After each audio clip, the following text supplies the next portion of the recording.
لیکن آگے میں صرف اب آگے پوچھتا ہوں کہ مجھے کیا نقصان پہنچا رہے ہیں.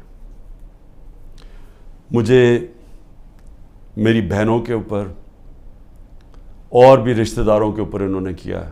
یہ اسی طرح کی سختی کی ہے. سب بیٹھے ہم سہ رہے ہیں سب.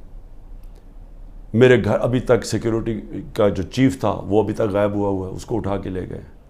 یہاں سے وہ آئے بچے بیچارے سوشل میڈیا کے پرسوں ان کو پکڑ کے لے گئے. وکیل میرا آیا جو اس کا کوئی تعلق ہی پارٹی سے نہیں تھا, وہ اور اس کے ڈرائیور کو اغوا کر کے لے گئے. وہ رات تک اس کو رکھا. تو کیا میں اس سے ڈر جاؤں گا یا پیچھے ہٹ جاؤں گا؟ کیا مجھے اس سے یہ جو کیسز ہیں, قتل کا کیس میرے اوپر کر دیا ہے, میری بہن کے اوپر کیس کیا ہوا ہے اینٹی کرپشن نے, 6 ارب کی زمین لیا میں لیا اس نے جب میں پرائم منسٹر تھا.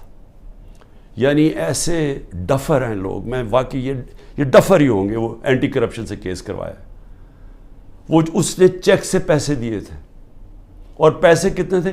6 کروڑ کی زمین تھی, 75 لاکھ اوپر ٹیکس دیا ہوا ہے. وہ چیک سے سارا دیا ہے. وہ چیک کے نمبرز ہیں, چیک کی ڈیٹ ہے, اور وہ کب دیے ہیں. وہ میری بہن نے وہ کب یہ پراپرٹی خریدی؟ جب حمزہ شریف پنجاب کا چیف منسٹر تھا. میں پرائم منسٹر ہی نہیں تھا تب.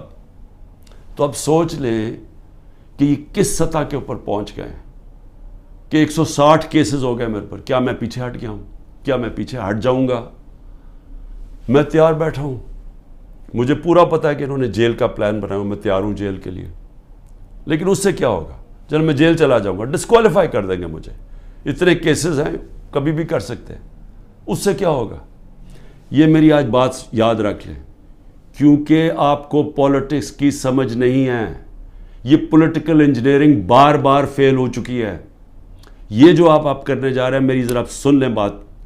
مجھے آپ ڈسکوالیفائی کریں گے, میں جیل میں ڈالو گے, تب بھی پی ٹی آئی جیتے گی.